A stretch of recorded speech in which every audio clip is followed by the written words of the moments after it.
भंडारा जिल्ह्यातल्या पवनी तालुक्यामधल्या धानोरी गावातल्या बळीराम गौशाळेमध्ये ठेवण्यात आलेल्या 30 जनावरांचा चारा आणि पाण्याविना मृत्यू झालाय।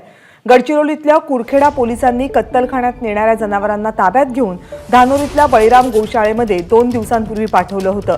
पण बळीराम गौशाळेमध्ये चारा आणि पाण्याची कसलीच व्यवस्था नव्हती आणि त्यामुळे 30 जनावरं मृत्युमुखी पडली।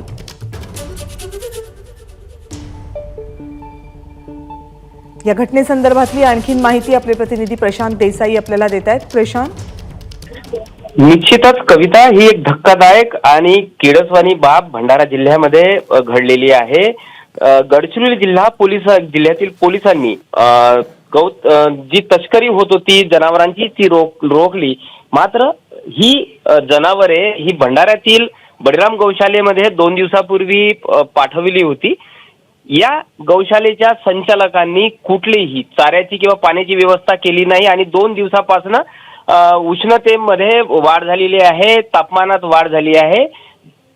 चारा आणि पाण्याच्या अभावी या जनावरांचा मृत्यू झाल्याचा धक्कादायक प्रकार आज उघडकीस आला आहे। विशेष बाब म्हणजे याच गौशाळेच्या संचालकांविरोधात मागील वर्षी गौ तस्करी केल्या प्रकरणामध्ये गुन्हे दाखल झालेले होते। तब्बल 22 संचालकांना अटक झाली होती। त्यानंतरही ही गौशाळा सुरू होती। त्यामुळे एकंदरीतच अधिकारी आणि प्रशासनाच्या आशीर्वादाने ही गौशाळा अनधिकृतरित्या चालू होत असल्याचा ठपका किंवा आरोप आता नागरिकांकडून होत आहे।